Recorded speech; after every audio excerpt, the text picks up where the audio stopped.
So you got your camera ready and you're about to go out and take some street photography and you're wondering, how do I do this? Well, you came to the right place.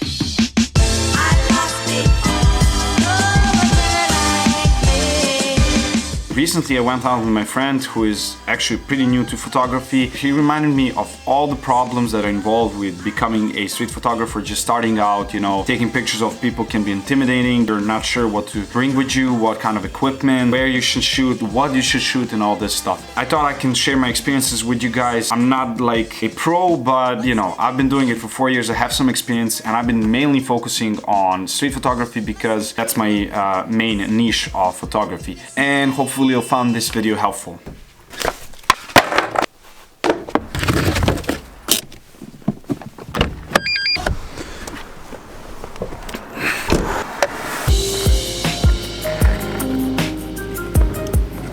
So the first one is gonna be a bit of a cliche one. As with anything, the more you do it, the better you'll get. I'm over here trying to learn how to skateboard. I have no idea how to do it. Without no practice, you're not gonna get anywhere. So grab your camera, go out and start shooting. That's the first step.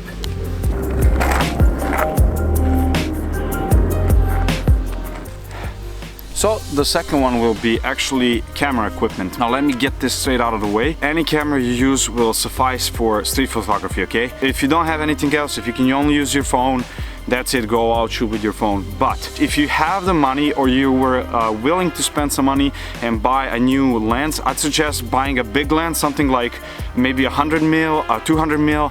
So what I personally use for street photography is 70 to 200 mil, and that is perfect. So you can shoot from pretty far away, you can shoot people and just capture people from a distance, and that is the best part about big lenses, because generally it's kind of intimidating to take pictures of people. So usually taking it from a distance is good, and not only because of that, but because mostly sometimes you'll not be able to come close to the subject at the moment when you want to shoot. So what I'm trying to say is there's a moment of surprise, there's a moment something is happening and you want to capture it, but you can't come up close because you'll ruin the moment or it won't be spontaneous. So it's better to have a bigger lens and then use that to shoot from far away, capture the moment spontaneously and not ruin it.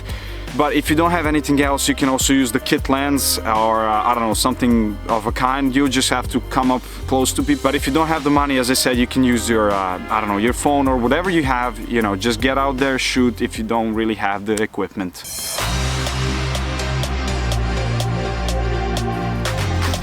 And we come to the third one. I think is going to be the biggest problem, especially for beginners. I know it made a big problem for me. It'll make a problem for a lot of you guys starting out, and that is shooting people. I mean, not literally taking pictures of people, okay? I don't mean shoot. Yeah, taking pictures of people can be very intimidating, mostly because you're looking at people, you're taking pictures of them, they're like looking at you like, what are you doing, you know? I'm gonna give you tips on how not to be scared about taking pictures of people, but generally the rule will be, the more you do it, the more you won't care. I mean, some people will be pissed, maybe, and you can always ask people if it's okay to take a picture of them. Let me just wait for the tractor to pass. And it's okay to ask people if you can take a picture of them, but mostly when you're taking street photography, you don't want to like ask people if you can take a picture of them, because you're not gonna get them spontaneous, and usually you want to get people spontaneous in their moment doing whatever. So even if somebody sees you, if you really want to be polite, you can ask about it or ask in advance or take a picture and then ask them. If they don't agree, you can just delete the picture. Usually I just don't even ask people, I just take pictures of them and carry on, because I'm just going around. I don't really care. I can't really like ask everybody if I can take a picture of them. As I said, it's good to have a big lens because usually people won't spot you that way, so it'd be a lot easier, especially for you beginners, if you have like bigger lenses.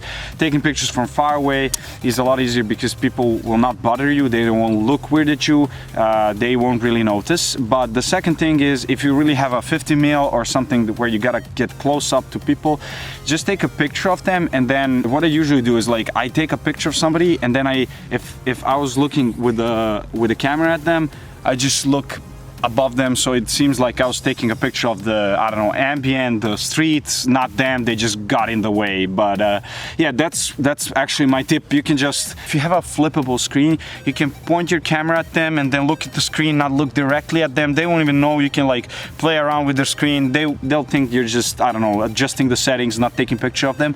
This is actually how I usually even record people in public spaces if I'm close up, and so I'm not like, you know, in their face all like, because they're not gonna act spontaneous, they're just gonna be like, oh, he's recording me.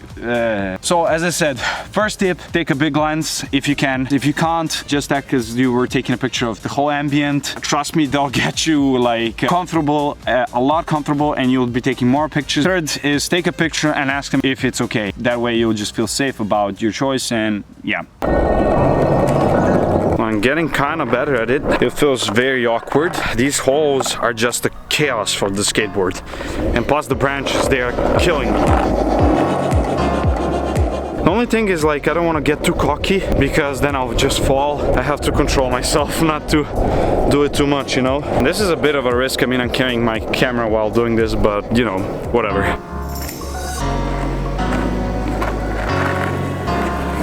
So, I think it's the fourth one, yeah? Focus problems. You might encounter that you're gonna have problems with taking sharp photos, and I honestly gotta say I even have these problems today. What I advise you, if you have a shitty lens and it has a bad autofocus, just use manual. Just adjust it yourself. Trust me, more photos will turn out focused than blurry. But usually if you have a nice lens and it has a good autofocus, like I have here, you're not gonna have those problems. I have that big lens that I told you about, the 70-200 millimeter, and it has an f of 2.8, and it doesn't have any stabilization, so you usually gotta pump up the shutter speed, and I didn't calibrate the lens, so the autofocus doesn't really work properly. I'm still trying to figure out how to calibrate my lens to this body. That's one of the problems you might encounter.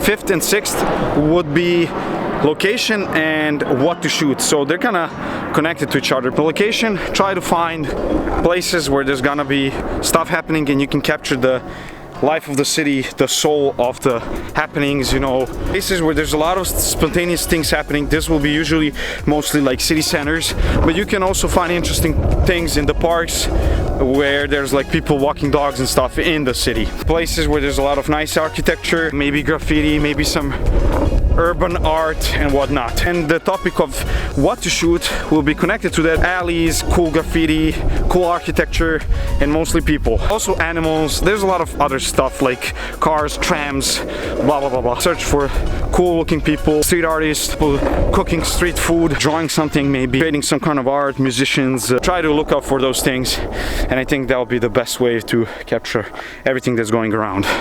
So I hope you guys found this video helpful, and wish you good luck with your street photography.